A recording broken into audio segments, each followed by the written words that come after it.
Reels വരുമല്ലോ. IFFKയിലെ ചില ആൾക്കാർ വിളിച്ചിട്ടുണ്ട്, മായ പറഞ്ഞത് മോശമായി പോയി. ഞാൻ മോശമായിട്ട് ഒരാളുടെ പേരും പറഞ്ഞില്ല. ഇപ്പം എൻ്റെ സ്വന്തം അച്ഛനമ്മ ചെയ്യുന്നത് തെറ്റാണെങ്കിൽ തെറ്റെന്ന് പറയാൻ ആർജവം എനിക്ക് വേണം. അല്ലാതെ എൻ്റെ അച്ഛനമ്മയും ചെയ്യുന്നതിന് അവരെനിക്ക് ജന്മം തന്നുകൊണ്ട് ഞാൻ ന്യായീകരിക്കാൻ നിൽക്കില്ല. ഇപ്പം ഇവർ പറഞ്ഞ IFFKയിൽ മായ എന്താ പറയുന്നത്, ഇതിൽ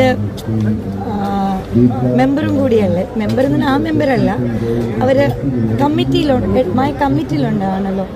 ഈ കമ്മിറ്റിയിലുണ്ടായിട്ട് കമ്മിറ്റിക്ക് എന്നെ കമ്മിറ്റിയിലുണ്ടെന്നേ ഉള്ളൂ. പക്ഷെ കമ്മിറ്റിക്ക് വേണ്ടി ഞാൻ ഒന്നും ചെയ്തിട്ടില്ല. കാരണം എന്നെ ഒരു ഇതിലും അവർ ഇൻക്ലൂഡിങ് എന്നെ എന്നല്ല, ഞങ്ങളെ കുറേ പേരെ ഇൻക്ലൂഡിങ് ചെയ്യിപ്പിക്കുന്നില്ല. കാരണം ഞാൻ ഒരു പാർട്ടിയുടെയും വക്താവല്ല.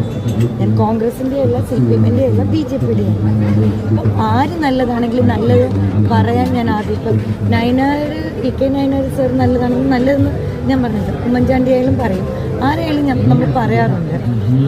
പക്ഷെ അതുകൊണ്ട് ഒരു പാർട്ടിയുടെ ആളല്ലാത്തതുകൊണ്ട് ഇത്രയും നാളും ഫിലിം ഫെസ്റ്റിവലിൽ വരാത്ത പലവരെയും ഇവർ കമ്മിറ്റിയിൽ എടുത്തിട്ടുണ്ട്. അവരുടെ കമ്മിറ്റിയിൽ ഓടി നടക്കാനുണ്ട്. അതെന്താണെന്ന് മനസ്സിലാവുന്നില്ല. അപ്പം ഞാൻ പറഞ്ഞത് ഇപ്രാവശ്യം ഒരു ഓളവും ഇല്ല. 30ാമത്തെ IFFK ആണ്. ഒരു നല്ല സിനിമയുണ്ട്. ഞാൻ പലരും മനസ്സിൽ അടക്കി വെക്കുന്നത് ഞാൻ പുറത്ത് പറഞ്ഞു. രാജാവ് നഗ്നനാണെങ്കിലും ആരെങ്കിലും ഒരാൾ പറയണം രാജാവ് നഗ്നനാണെന്ന്, എന്നാലേ രാജാവിന് ബുദ്ധി ഉദിക്കുകയുള്ളൂ. അപ്പോൾ ഇത് ഞാൻ പറയുന്നതിൽ എന്ത് മിസ്റ്റേക്കാണുള്ളത്? കാരണം ഇത് നമ്മൾ കാണില്ല. എന്ത് ഓളമുണ്ട്, എന്ത് വൈബുണ്ട്. എത്ര പേരാണ് സിനിമ കാണാനകത്ത് കയറുന്നത്? AC-ക്കകത്തിരുന്ന് ഉച്ചയ്ക്ക് ഉറങ്ങാൻ വേണ്ടിയാണ് പലരും കയറിയിരിക്കുന്നത്. എത്ര നല്ല സിനിമകളുണ്ട്. 2015 വരെ ഇപ്പോൾ പ്രിയൻ സർ ചെയർമാനായിരുന്ന സമയത്ത് ഉമ്മൻചാണ്ടി സർക്കാരായിരുന്നു ഉണ്ടായിരുന്നത്. പ്രിയൻ സർ ഒരിക്കലും കോൺഗ്രസ് അല്ലായിരുന്നു. സുരേഷ് കുമാർ ഒരിക്കൽ കോൺഗ്രസ് അല്ല. പക്ഷെ അവിടെ കോൺഗ്രസും CPM-ഉം BJP എല്ലാം കൂടി ചേർന്നാണ്. കാരണം ഒരു രാഷ്ട്രീയത്തിൻ്റെ കീഴിൽ ഒരിക്കലും ഒരു സിനിമയെ കൊണ്ടുവരുമ്പോഴാണ് ഇവിടെ നമുക്ക് സംസാരിക്കാൻ പറ്റാതാവുന്നത്. കാരണം ഒരു നല്ല സിനിമകൾ പോലും ഇപ്രാവശ്യം ഇല്ല.